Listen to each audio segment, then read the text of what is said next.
I think it would take a few rounds. Really? But yeah. First of all, Jake is a lot bigger. Jake's a lot bigger. But what weight would they fight Well, at? I don't think Jake is getting anywhere lower than 205 pounds.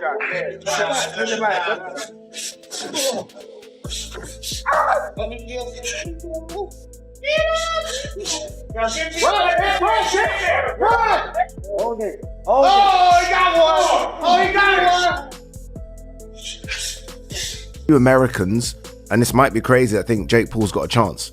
And I know that sounds crazy, but I do think that there are, where I don't believe anyone over here thinks this goes more than around. Joe Rogan reacts with genuine surprise to Jake Paul's transformed physique ahead of the Anthony Joshua fight, pointing out how sharply focused and prepared Jake looks. He highlights that Jake has faced real fighters before, even if somewhere near retirement, and still pushed himself through serious training camps. Rogan adds that Joshua moving closer to age 40 changes the dynamic of this matchup, making the entire event far more intriguing. He says he truly wants to watch how this showdown unfolds. It would be crazy.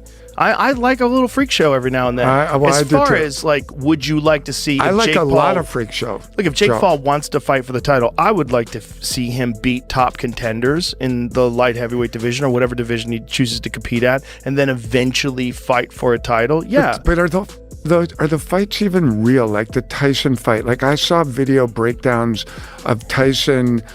Jake Paul's latest physical transformation has triggered a wave of reactions across the combat sports world. This short clip circulating online shows a fighter who looks sharper, denser, and far more conditioned than in any of his past camps. His posture, the tightness in his movements, and the confidence in his presence give the impression of someone preparing for the biggest challenge of his career. With Anthony Joshua waiting across from him soon, this version of Jake feels like a direct response to those who once labeled him a sideshow. Fans point out how drastically his physique has evolved in such a short time, suggesting that this camp is built on seriousness rather than showmanship.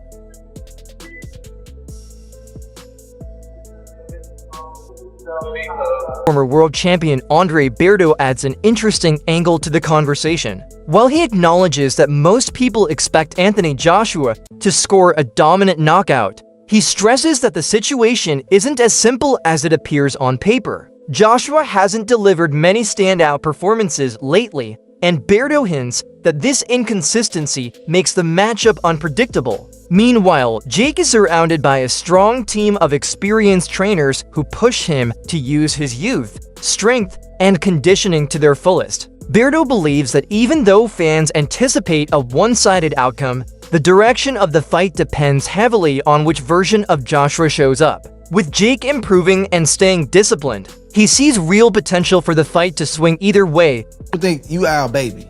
Like, you one of the first ones, and he gonna always take care of Bert. But then Floyd was as massive as he was. So how you split? How you do that? No, I mean one thing with Al's always gonna, you know, he got loyalty to, he got big loyalty to Floyd as well. Because they made so much money together. But it's funny how, he can say whatever he want to say. You know what I'm saying? It's funny how that, how the fight got. It kind of came about. But they had the Pacquiao and Floyd fight. We all go up there. We check the fight out. Good situation. And then just me and my lady, we walking through the casino. What's his name? Rodney Jerkins. Yeah, right. You know what I mean? Rodney Jerkins, big music producer. Y'all can talk to him and ask him. Rodney Jerkins. Analysts take a more practical, economical look at Jake Paul's preparation. They focus on his sparring sessions with heavyweight fighters and the mutual benefits these matchups create. For Jake, facing bigger opponents allows him to feel the kind of power he'll face with Joshua. It forces him to handle pressure, adjust timing, and stay composed under heavy shots. For the heavyweights, the biggest benefit is financial. Training with a high-profile figure like Jake brings a far bigger payday than a normal camp. These sparring rounds become both a learning environment and a major financial opportunity, giving everyone involved something valuable. Oh, they're getting a lot of money to be there, and it's easy work. But what is in that for Lawrence Okoli, Frank Sanchez, and Jared Anderson? Easy money. I don't know how much he'll be paying sparring partners. I assume to get those caliber of sparring partners in, it's got to be big money. Lawrence Okoli's got a fight coming up. If you're Joe Gallagher, are you go spar Jake Paul? Is that going to help you? No, absolutely not. Are you going to get a bit of profile from it, perhaps? People are going to hear your name? Yeah. Does that help? I mean, we're going to spar with Kessler, and I got £500 or euros for the week. It was the hardest money I've ever earned in my life. But how much did you learn from? Yeah, me, bundles. Yeah. What's Okoli learn? I don't get it. No. I mean, I do get it, the money. But when you got a fight coming up, I'm thinking, really? Are you going to get anything out of that sparring that's going to help you in your fight? Maybe you are. Maybe I'm just completely diminishing Jake Paul's ability, but I'm struggling. I really am. Fair play to Jake Paul. I mean... And you're right, there's a bit of a conflict there because Joshua used to manage him. Yeah, it was through 258, right? Yeah. But surely they're smashing him to pieces. Surely Jake's going, oh, what the fuck? This is fucking horrible. Every single one of those three fighters there could annihilate him in a round. Yeah, so are they not doing... Brendan Schaub and Brian Callen offer a different perspective, one that shifts attention toward Anthony Joshua. They argue that Joshua must enter this fight fully aware of what he represents. For them, this matchup isn't just about winning. It's about protecting the reputation of boxing itself. Fighting on a massive platform like Netflix means millions of casual viewers will tune in, and many of them will judge the sport by Joshua's performance. Schaub and Callen insist that Joshua needs to treat this fight as a statement, walking in with total clarity, discipline, and determination to show why he remains one of boxing's biggest names. They emphasize that this is not the night for hesitation or doubt point. And if mentally he's not like, all right, I got a job to do, I'm representing boxing, a lot of American fans don't know me, this will be the most watched thing on fucking Netflix ever for sports-wise, so I got to make a good, showing. Hopefully he has that approach. I assume he does. Because he did with Francis, he was like, nah, bitch, the train stops here. Yeah. And Tyson Fury's a little more of a character. Hey, wow, what are we going to do? Let's move around a little bit. I remember when he caught Klitschko with that uppercut, Anthony Joshua. And he got caught. He got set down. Klitschko, yes. And Klitschko is a big man. You're just dealing with literally a different ecosystem, man. But that's what makes it, that's why it's a brilliant move by Jake.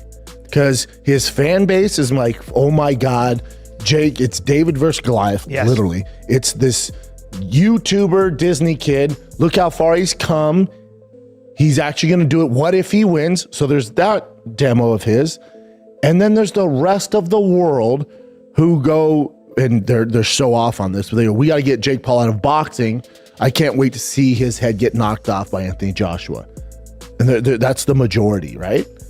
So those two worlds mix, and you get the most watched boxing match on Netflix ever. More so than Mike Tyson at fucking 77 in a fake sparring match. This, So if you're Jake, it's brilliant.